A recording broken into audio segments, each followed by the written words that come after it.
नीमच नगरपालिका परिषद का इस कार्यकाल का अंतिम और महत्वपूर्ण सम्मेलन मंगलवार को पुरानी नगरपालिका में संपन्न हुआ। सम्मेलन में करीब 33 प्रस्ताव लाए गए, जिसमें कर्मचारी कॉलोनी सहित शहर हित से जुड़े अन्य मामले, जमीन भूखंडों सहित शहर के कई विकास कार्यों के प्रस्ताव शामिल रहे। परिषद की बैठक हंगामे की भेंट चढ़ा रहा।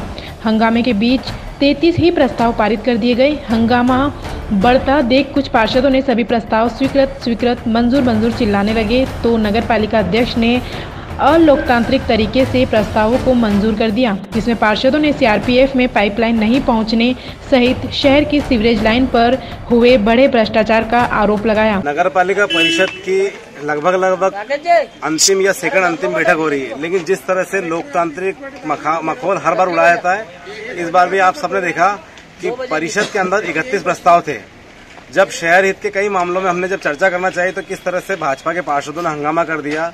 परिषद में पाइपलाइन की जो योजना है पिछले 7 सालों से चल रही है, लेकिन आज दिनांक तक पानी नहीं पहुंच पाया और उसको आए दिन भुगतान कर देते। कम से कम 90% के लगभग सीवर लाइन और पाइपलाइन का भुगतान कर चुके। पाइपलाइन 23 फीट पानी पहुंचना था, उसमें भी कुछ नहीं कर रहे हो, तो उन्होंने वो जवाब गोलमाल देते रहे। उसके बाद में कई जमीन घोटालों के मामले में भी हमने चर्चा करना चाहिए। हमने डिल्लन वाला मामला जो है नगर पालिका के द्वारा इनके पूर्व शासन में जाते जाते इन्होंने किसी को बंदरबाट करने की कोशिश करी, उसके बारे में हमने चर्चा करी।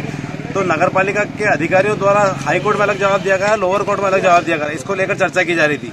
बहस इतनी खतरनाक बढ़ गई कि नगरपालिका अध्यक्ष ने किस तरह से लोकतांत्रिक व्यवस्था को खत्म करके अलोकतांत्रिक तरह से 11 प्रस्ताव के बाद ही मीटिंग निरस्त कर दी और बोला जा रहा सारे प्रस्ताव पास हो गए।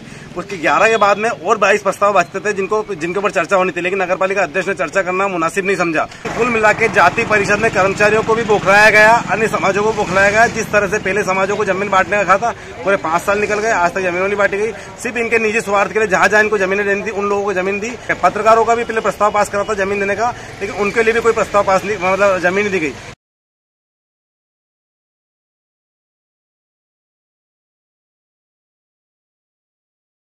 कई प्रस्ताव पास नहीं हुआ। 11 प्रस्ताव के बाद में पढ़ा ही नहीं गया है, और अगर इन्होंने अलोकतांत्रिक तरह से उसके ऊपर प्रोसीडिंग गलत लिखी तो हम 323 लगाएंगे और प्रस्ताव को रखेंगे। हमें मालूम है बहुमत इनका है, प्रस्ताव पास कर सकते हैं, लेकिन प्रस्ताव पर चर्चा होना, कम से कम चर्चा करने का अधिकार तो है पार्षदों को, लेकिन वो अधिकार भी इनको नहीं दिया जा रहा है।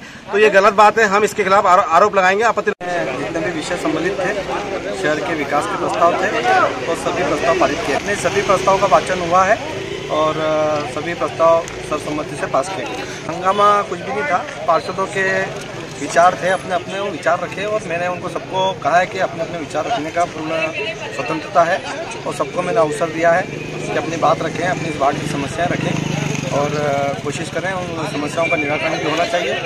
और जो भी आज प्रस्ताव थे, इससे शहर का विकास हो। खेत नंबर 149 कोई नगर पालिका का ही 149 नंबर का कोई खेत नहीं। वॉइस ऑफ एमपी के लिए दीपक खताबिया की रिपोर्ट।